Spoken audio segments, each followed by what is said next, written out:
එසේ ඔහු එදින අපගේ සම්බන්ධය කඩා දැමුවේ වෙනත් කෙල්ලෙකු නිසාවෙනි. මාහට දුකක් දැනුනේ මා ගැනමයි. ඔහු එපමණ දේවල් පවසා මාව අත්හැරියත් මාහට නම් ඔහුව අත්හැරිය නොහැක. ඉතින් මා තනිවම ඔහුට ප්‍රේම කරමි. ඇත්තෙන්ම ආදරය නම් ඔහුගෙන් නැවත ආදරයක් නොපතාම මා ආදරය කළ යුතුය. ඉතින් දැන් මා එසේය. ඔරලෝසුවේ තත්පර මිනිත්තු පැය ගෙවී දවස් ගෙවී යන්නේ සිතාගත නොහැකි ලෙසිනි. එදිනෙන් පසු මා කිසිම කෙනෙක් සමග කතාබහක් නැතිම තරම්ය. ඒ නිසාම කවී මාගේ ප්‍රතික්ෂේප කිරීම හමුවේම මාවත් රැගෙන ඔවුන්ගේ නිවසට පැමිණ දැන් දවස් 2ක් ගත වීය. ඉතින් මා කාලය ඔහේ ගත කරන්නට විය. ඇයත් සමග ඉන්නා නිසා මාහට ඔවුන්ගේ සිත් රිදවිය නොහැක. ඒ නිසාම මාහට අකමැත්තෙන් වුවද ඔවුන් සමග කතා බහ කරන්නට සිදුවිය. මටද දැන් මගේ ප්‍රේමය නොමැතිව ජීවත් වන්නට හුරු වීමට අවශ්‍ය විය. එදින හවස කවීගේ නිවසට නෑදෑ පිරිසක් එන්නට වූයේ මාත් කවිත් ඒ ගෙමිදුලේ ඔවුන්ගේ කොන්ක්‍රීට් බංකුවක් මත වාඩි වී සිටින අතරේදීය. ඔවුන්ගේ මෝටර් රථය වත්තට ඇතුළු වද්දීම කවී මා ඇමතුවෙමි. සඳැසී අන්න අපේ පුංචහැම එනවා. මේ පරිස්සමෙන් හොඳේ. එයාට ඉන්නවා හැඩකාර දඟකාර විසයකාර කොල්ලෝ දෙන්නෙක්. ඇය එසේ කියමින් මහා සද්දෙන් සිනාසෙන්නට විය. පිස්සුද? ඉතින් මට මොකටද පරිස්සම් වෙන්න කියන්නේ? මා එලෙස ඇසූ විට ඇය මා දෙස බලා බරපතල ලෙස දෙයක් කියන්නට ගත්තාය. නෑ ඉතින් මේ අපේ පොඩි අයියාට තාම කෙල්ලෙක් නෑ. ඇය සිනාසී කිව් දෙයට මා ඇයට පහරක් ගැසුවෙමි. ඇයට අවශ්‍ය වී ඇත්තේ මාව කෙසේ හෝ හිරුන් අයියා ගැන සිතන එකෙන් නවත්වා ගැනීමටය. නමුත් එය ඈ සිතන තරම් ලේසි පහසු නැත. මා දැවෙනා තරම දන්නේ මාය. ඔහු මගේ මුළු සිතම අරක්ගෙන ඇත්තේ කාහටවත් බලි තොවිල් කරමින් හෝ පලවා හරින්නට නොහැකි ලෙසිනි. ආදරයට මා ආදුනික නමුත් මේ මාගේ පළමු ආදරයයි. ඉතින් ඒ ආදරයට මා සීමා මායිම් හෝ දැමුවේ නැතිය. කවී කියනා ලෙසින් මට නැවත ඔහු හැර වෙන කෙනෙකු හා එක්වීමට කිසිම දිනක නොහැකි වනු සැබෑය. අනේ පුංචා! ඉතින් කවී දුවගොස් වැළඳගන්නට වූයේ ඇයගේ පුංචාවයි. ඇය විශ්වවිද්‍යාලයේ සිටින විටදී පවා පුංචා ගැන කතා කරන්නට කැමැත්තක් දක්වන්නේ ඒ ඇය පුංචාහට ආදරය නිසා වන්නට ඇත. මටත් ඇය කරුණාවන්ත කෙනෙකු බව හැඟෙන්නට එතරම් වේලාවක් නම් ගත වුණේ නැතිය. අනේ මෙයාද මේ අපේ දෝනිගේ යාළුවා. ලස්සන යාළුවෙක්නේ දෝනිට ඉන්නේ. ඉතින් එලස් කියමින් අප වෙතට එන්නට වූයේ කවිගේ පුංචාය. ඉතින් මාද ඇයට සිනාවක් පාන්නට වූයේ ඇය සැබවින්ම කරුණාවන්ත බව මට සිතුණු නිසාවෙනි. දෝනි කෝ එන්නකෝ යාළුවත් එක්ක ගෙනගෙට. මම මේ ටික අරන් යන්නම් ඇතුළට. ඉතින් එලෙස පවසා ඇය යන්නට ගියාය. ඇය ගෙට ගොඩවන පසුපසින් ඇගේ පුතුන් දෙදෙනාත් ඇතුළට ගියේය. කවී මාහට ලොකු අයියා හා පොඩි අයියා කවුරුන්දැයි පවසන්නට වූයේ ඒ අතරේදීය. සුද්දා අපිත් යන් ඇතුළට. අනේ මට බෑනේ. මං යාළව අඳුරන්නෙත් නෑනේ. අනේ මේ පිස්සු නැතුව මෙහෙට එනවා. කවී එසේ කියමින් මාත් ඇදගෙනම ගෙදර ඇතුළට දිව ගියාය. නමුත් ඇය නතර වූයේ ඇයගේ ලොකු අයියා ඈහට කතා කළ නිසාය.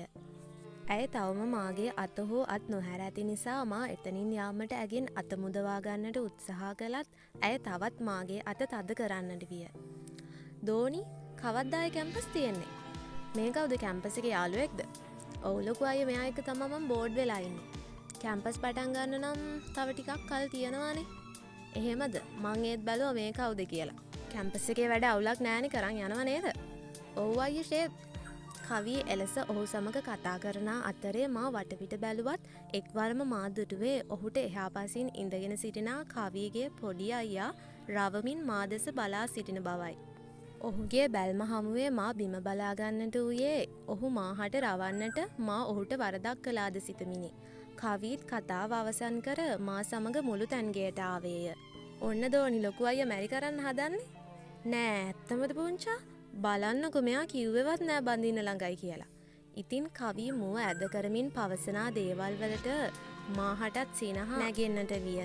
තවත් දවස් 5කින් ඔවුන්ගේ ගිවිස ගැනීම සිදුවන බවත් ඒ සඳහා පවුලේ සියල්ලන්ටම පැමිණීමට ආරාධනා කරන්නට ඔවුන් මෙහි පැමිණි බවත් ඈ කීවාය. එසේනම් මා මේ දින කිහිපය ඇතුළත නැවත නිවසට යා යුතු බව පමණක් මට මතක් වුණි. නමුත් කවී ඊළඟට පැවසූ දෙයට නම් ඇගෙන් පලිගත යුතුය. පුංචා එහෙනම් මං සඳසිවත් එක්කන් එන්නම් නේද? දැම්ම මෙයාව ගෙදර යවන්න බෑනේ. ඇත්තෙන්ම මා කවී දෙස බලන්නට වූයේ සැබෑවටම ඇයට පිස්සු දැසීමටය. නමුත් ඇයට නම් ඕවා ගානක් නැත. නැතුව මෙයාවත් එක්කන් එන්න දෝනි. ඇයගේ පුංචා නම් එසේ කීවත් මා තරයේ සිතේ තබා ගන්නට වූයේ ඒ ගමන නම් මා යන්නේ නැතිය කියාය. දහවල් ආහාරය ලබාගත් ඔවුන් නැවත පිටත් වද්දී හවස් වී තිබුණි. ඉතින් මාත් කවිත් කාමරයට පැමිණි සැනින් මා කවිට කෑ ගසන්නට වුණි. ඇත්තටම පිස්සුද කවියාට? ඔයාලට එන්න කියපු පාටි එකකට මාවත් එක්කන් එන්න දහන්නේ? එහෙම යන සිතක් තියනවද? අනේ මේ උඹ මට මගේ එකෙක් වගේ තමයි. පිස්සු නැතුව හිටපන්. උඹ කොහොම හරි මං එක්කන් යනවා ඒකට. ටිකක් ඔය මනස්ගත හරි හිතන එක නවත්ත ගන්න. අනේ නිකන් ඉන්න, මං දැන් ඕවා අමතක කරනවා. මං හෙටම ගෙදර යන්න බැලුවේ. අනේ මේ සඳසි විකාර කරන්න එපා. ඔව් උඹට ඕනි නම් ඵලයන්. හැබැයි මාවත් උඹට නැති වෙයි. මං කිව්වේ නෑ කියන්න නම් එපා. ඉතින් මා නිහඬවන්නට වූයේ තවත් මේ දේවල් කතා කර තේරුමක් නොමැති නිසාය. ඇයගේ අවසන් තුරුම්පු වූයේ අපගේ මිත්‍රත්වයයි. අවසානයේ ඒ නිසාම මා ඇයට එකඟ වන්නට උනේමි. ඉතින් පහුවදා සිටම කවි මාවත් රැගෙන එහෙ මෙහෙ රස්තියා දුවන්නට වූයේ පාටියකට අවශ්‍ය ඇඳුම් පැළඳුම් සාදා ගැනීමටය. අවසානයේ ඇයට හරියන හරිදි ඇඳුමක් ඇය මිලදී ගත් අතර මා ඇය ළඟ තිබුණු ගවුමක් ඇඳීමට තීරණය කළේ දැනටත් මා මොවුන්හට ලබා දුන්නේ අනවශ්‍ය බරක් බව සිතුණු නිසාය. දවස් ගෙවී යන්නේ හීයක වේගයෙනි. හිරුන් අයියා නැවත නැවත මතකයට නැගුණත් මා බලෙන්ම ඔහුව අමතක කරන්නට දරන වෑයම දන්නේ නම් මා පමණි. ඉතින් හෙට දිනය ගිවිස ගැනීමේ උත්සවයට සහභාගී වීමට සියලු දෙනා දැන් සූදානම්ය. උත්සවය ඇත්තේ හවස් කාලය වුණත් ඔවුන්ගේ නිවසේය. සියලු දෙනා කලබලයෙන් ලෑස්ති වන්නේ උත්සවය සඳහා යාමටය. මාත් ඉක්මනින් සූදානම් වී තනිවම මේකප් එකක්ද දාගන්නට වූයේ ඒ සඳහා හැකියාවක් මා සතු බැවිනි. ඊළඟට කවිටත් ඇයගේ නැන්දාටත් මා සරල මේකප් එකක් දමා කොණ්ඩා මෝස්තරයක්ද දැමුවේ ඔවුන්ව හැඩ කරමිනි. මාත් හැඳ සිටි ගවුමට කොණ්ඩය කඩා දමා කණ්ණාඩියෙන් මුහුණ බලන්නට වුණි. ඇත්තෙන්ම මා සුන්දරය. නමුත් මා දෙස හොඳින් බලනා අයෙකුට නම් දෑස්වල ඇති මලානික බවෙන්ම මාගේ වේදනාව පෙනෙන්නට පුළුවනි. ඉතින් සියල්ලෝම සූදානම් වී අවසන්ව අපි එන්නට වූයේ කවිගේ පුංචාගේ නිවසටය. එන අතරමඟදී කවි කීවේ බාප්පා නැති වී දැනට අවුරුදු කීපයක් ගෙවී ඇති බවය. පැය කීපයකින් දෙමහල් නිවස ඉදිරිපස මෝටර් රථය නතර වුණි. හවස් වරුවේ උත්සවයක් වූ නිසාවෙන් අලංකාර බල්බවලින් කර ඇති සැරසිලි නිවස වටපිටාවට එක් කර ඇත්තේ පුදුම තරමේ ලස්සනකි. ඉතින් අපි සැවම නිවස තුළට පැමිණි නිසාවෙන් එතනට පැමිණි කවිගේ පුංචා වූ නිලන්ති නැන්දා අපිව පිළිගන්නට විය. දෝනි අද ලස්සනයි හොඳේ. හැබැයි ඉතින් අද දෝනිගේ යාළුවා ඊට වඩා ලස්සනයිද මන්දා. ඉතින් මා සිනාසී ඇය දෙස බැලුවත් මගේ සිනහව නැති වී යන්නට වූයේ හදිසියේ නෙත ගැටුණු රුව නිසාවෙනි. දෑස්වලට කඳුළු උනන්නට වද්දී මගේ තොල් මැදුරුවේ එකම නමකි. හිරුන් අයියා. ඉතින් ඊළඟට කතාව මොකද වෙන්නේ කියලා බලන්න දැන්ම අපේ channel එකට subscribe වෙන්න. Thanks for watching us.